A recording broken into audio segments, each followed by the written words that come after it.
Now let us move on to second application of Venturi meter, that is of Bernoulli's theorem. Second application of Bernoulli's theorem I am going to discuss now, which is to verify or prove Torricelli's theorem. So first of all, you must know what is Torricelli's theorem, and then we will go to numericals of this chapter. So this is the last topic of this chapter, that is viscosity, and then we will go to numericals in the next class, or hopefully if possible I will take the one or two numericals today only. So let us go to next application of Bernoulli's theorem, which is verification of Torricelli's theorem. So it is Torricelli's theorem, or sometimes it is also known as to find velocity of efflux. Velocity of efflux, EFFLUX. This is velocity of efflux. So first of all, let me state the Torricelli's theorem. It states that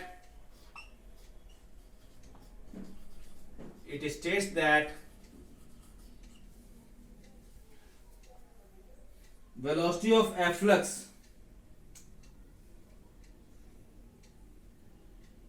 is equals to, it states that velocity of efflux, I will explain what is velocity of efflux. It states that velocity of efflux is equals to velocity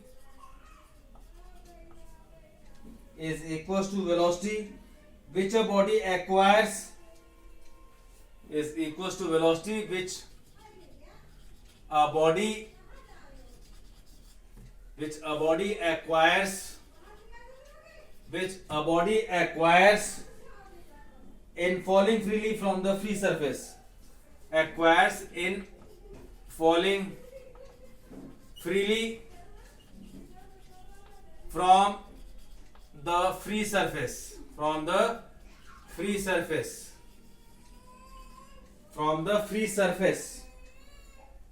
of the liquid, from the free surface of the liquid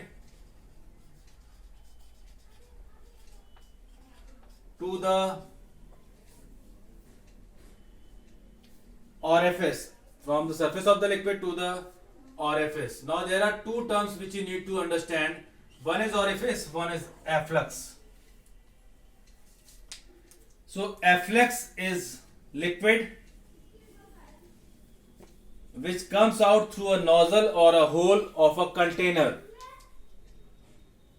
So whenever liquid comes through a nozzle or a hole, that liquid is termed as efflux and its velocity is known as velocity of efflux. So nozzle or hole is at a point in the container, within the container. So when the hole is there, the liquid is coming out, it is efflux and its velocity is velocity of efflux. So from coming to that point of hole, liquid is covering some distance from vertical height of the container. If suppose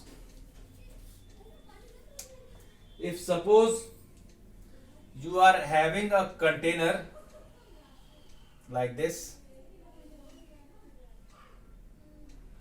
and there is a hole at this point, this is free surface,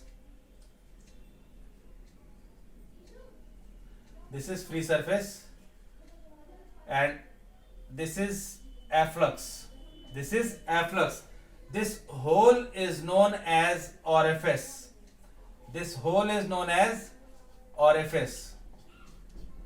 And this is efflux. So its velocity is velocity of efflux, which you need to find. this is the range of liquid from the surface of container. So here what I am going to say is that state is that the liquid is allowed to fall freely from this surface. So from this surface to this orifice, it is gaining some velocity. This velocity which it gains from this free surface to this orifice should be equals to this velocity of efflux. Means the velocity with which liquid is coming out from the orifice is equals to velocity which it gains from free surface to this point, that is from orifice. This is what is the statement. It states that velocity of efflux, this velocity, is equals to velocity which a body acquires in falling freely from the free surface. Free surface is this, of the liquid to the orifice. Orifice is this hole. So at this point P, this is atmospheric pressure. Here at orifice also there is atmospheric pressure acting from outside. At the free surface velocity is 0. At the free surface velocity is 0. At this point, that is velocity of efflux is VE, or you can take it as V, or I am writing it as VE, velocity of efflux. So this is V, free surface velocity is 0. Now this height of container, that is height of liquid column in the container, not height of container. Height of liquid column in the container is capital H,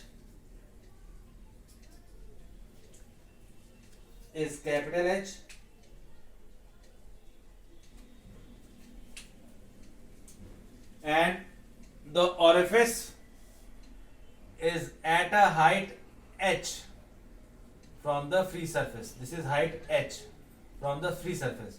So what is this height left? This is h minus h, which is left. So we need to prove that velocity of efflux VE is equals to velocity which it gains from free surface to this point. This is what we have to prove. So there are 2 points here, one free surface, one is at orifice. We have to apply Bernoulli's theorem at this point, and then we have to find range also. So hopefully efflux and orifice is clear, and hopefully Torricelli's theorem is also clear. We need to find here velocity of efflux during this discussion.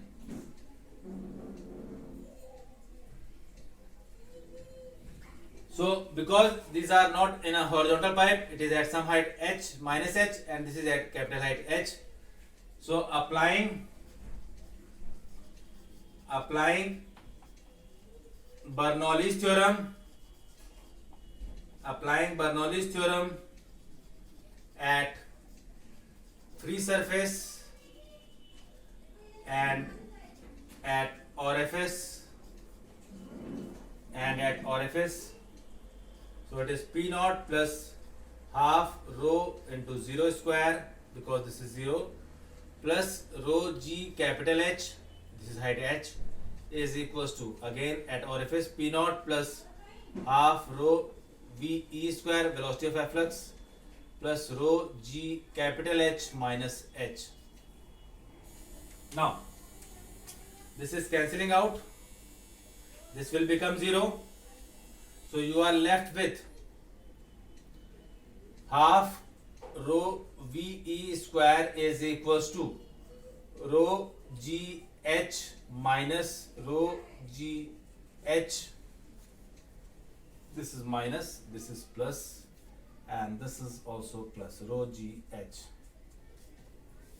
So velocity of efflux is found to be, rho is getting cancelled out. So velocity of efflux is found to be under root 2gh. This is velocity of efflux, but we have not proved Torricelli's theorem. This is velocity of efflux which we have got by applying Bernoulli's theorem. Now, when it falls freely from the free surface,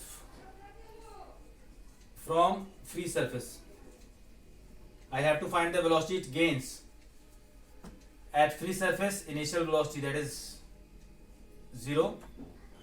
and the final velocity we need to find. Distance covered is h, so s is equals to 0 plus half. We need to find velocity only. So v square minus u square is equals to 2gh. V square is equals to u square 2g. What is this? Height is h. U is 0, so v here is again 2gh. This is velocity gained. Velocity from free surface, and this is equation number 2.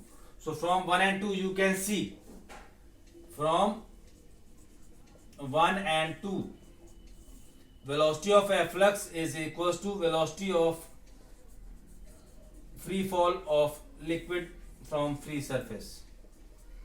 This is Torricelli's theorem. Now going beyond this Torricelli's theorem, we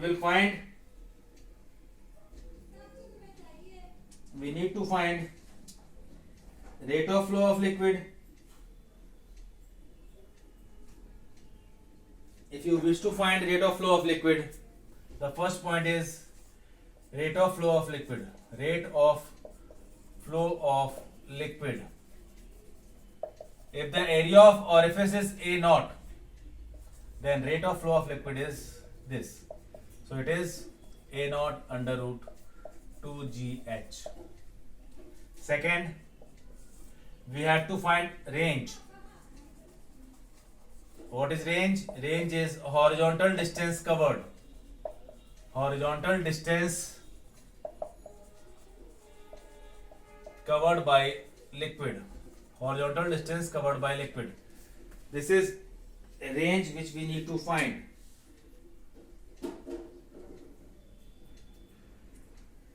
So range is equals to, we have to find range, and for the range you need to find time of flight, time for which liquid remains in air. This is the distance covered, h minus h. So you all know that h minus h, s is equals to initial vertical velocity is 0, ut plus half gt square, half gt square. So I am going to find time here. So time is 2h minus h upon g under root. This is the time of flight. Time of flight from this point, because there is no vertical velocity, so initial vertical velocity is considered as 0. So whatever time it takes, it is similar to like that is projectile. Here this time for which liquid remains in is time of flight. So time is this. Initial vertical velocity is 0 because here object is moving with velocity of efflux. So the range r is velocity of efflux into time, horizontal distance covered by the liquid. So it is 2gh under root multiplied with time of flight 2h minus h upon g. So it is 2 outside, in bracket it is h minus h. So this is the required range. This is the range. This is the range of the liquid. But when the range will be maximum, range will be maximum if this is a perfect square, if h is equals to h minus h, which means 2h is equals to h, that is h is equals to h by 2. Here I am emphasizing that capital H is height of liquid column. Capital H is height of liquid column inside container. It is not the height of container. So if small h is capital H by 2, that means if orifice is made at the center of height of liquid column, then range will be maximum. If orifice is at midpoint of liquid column,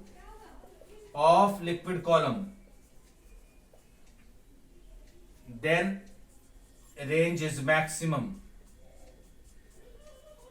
And what is that maximum range? R max. Put this value of h over here. Putting h is equals to h by 2. So R max is equals to what? Put this value of h is equals to h by 2 in this. So you are going to get this. Maximum range is equals to height of liquid column. Maximum range is equals to height of liquid column. So this is about Torricelli's theorem. We will do numericals in the coming classes, and then we will go to next chapter, that is surface tension. Please go through Google form at GCR and submit your attendance. Thank you.